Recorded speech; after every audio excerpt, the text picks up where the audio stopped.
the crowd at Monza, the 330,000 person crowd that went into the Autodromo, the Royal Park there north of Milan over the 3 days of the Grand Prix. Most of them, I'm sure, hoping for a Ferrari victory. It was a 22nd pole position, which is a Ferrari record already at Monza. They did surpass 10,000 Constructors' Championship points, the only team, of course, ever to have got anywhere near that number of points. Pole position for Charles Leclerc, finished second. It's actually the first time he's had consecutive podium finishes since the first 3 races of the season, believe it or not, now having finished on the podium at Zandvoort and Monza. I guess the key question, Alex, is could Charles Leclerc have won the Italian Grand Prix? That's a good question. First of all, those pictures were fantastic, weren't they? I love those pictures. Monza always gives us great pictures of the podium ceremony. Could they have won it? That was tough, No, I think it would have been very difficult. I think because he started on pole, and it was a great job to put it on pole, Verstappen 7th. Everyone was fixated about that. Leclerc has genuine pace. He's going to win that race.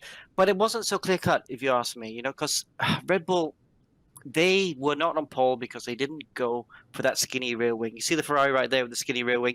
They didn't bring a one-off special for Monza. They brought the smallest wing, but one of the normal low downforce wings, but not the skinny special Monza wing. And it cost them speed down the straight. It cost them some lap time, but they're a very smart team. They wouldn't not bring a special skinny wing unless they thought they didn't need it. And I think they were counting on having good race pace. And the race pace was good. When you run the more wing like they were running, you might be a bit slower down the straight, but not only do you have good acceleration, you're quicker through some of the other corners, but you can really look after thermal degradation. People sometimes say, drivers said this to me the other day, so doesn't high downforce give you more degradation? And I said, yeah, in one way, yes, because higher downforce puts more energy through the tire, but that's not what's happening with the Pirellis. The Pirellis are getting surface temperature, thermal deg, which then affects their performance. And by running higher downforce, it stops the car from sliding around. And that stops the thermal deg. And I think that's what Red Bull did. And that's why they were so quick in the race. They weren't worried about being out qualified. And you look at the comments, they didn't seem to be very worried at all. And I wasn't really that too surprised to see him go forward and win that race. I'm with you. And there were some questions, obviously, because of what's happened earlier in the season about the strategy from Ferrari and that lap 12 virtual safety car, whether or not they should have stopped Charles. Of course, he was the only person to stop. My view on that is that they knew they were going to get beaten on pace.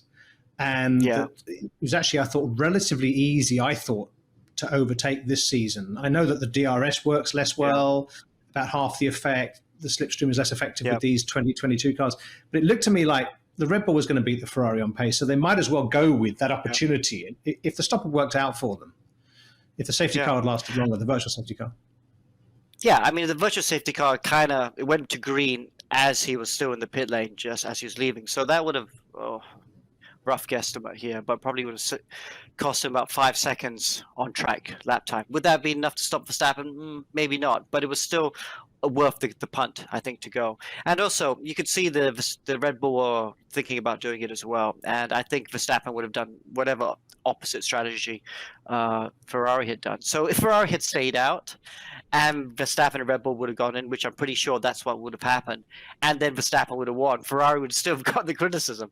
So I don't think they really did anything wrong this race, strategy-wise. They just weren't quite quick enough. And Carlos Sainz was fast, of course, started 18th because he had power unit penalties, finished 4th, and he was fast. He was happy. You could see post-race he was happy with his pace. And he could have finished 3rd, I think. He could have beaten George Russell because he was on newer soft tyres at the end of the race. But, of course, then the safety car got in the way, which we're going to cover in a bit of detail. But there's a question that's come in, and we do, of course, I keep saying this, we love the questions, and it's sincere. We've got a question from F1 Stats Guru. It's a really interesting question, I think, which is, here it is. With their 2022 campaign over, what does Ferrari need to do for a successful and more consistent title bid in 2023? Will personnel changes be needed? That's a good one. What do you think, Alex? Yeah, build a faster race car. If their race car's a second quicker than anyone else, they can afford to make some mistakes and still win the championship, would be the snide answer. But yeah, I mean, it's like a football team, right? It's like any sporting team. You know, you have to have the right people in at the right time and full of confidence, and it just isn't working for Ferrari so much. You know, I don't want to keep going on about it because I feel like we're criticizing them every race. But you know, if with all things being equal, if they build a car that's just as quick as someone else, you just don't have any confidence that they're going to execute the strategies in the right way. And yeah, it's the shame about this is it's not a quick fix. It's not an overnight fix. Just like in football, you know, Yeah. Man United fans will know this, and Liverpool fans will have known this. You know, it does take a while to turn these juggernauts around. And I can't see it being a quick fix. So I think if you're a Tifosi fan, you just got to hope for a really, really quick race car next year to paper over the mistakes that will be made. It is a good way of fixing most problems, isn't it? If you've got the faster car, as you said, it gives you a bit of room within which to work on your strategy.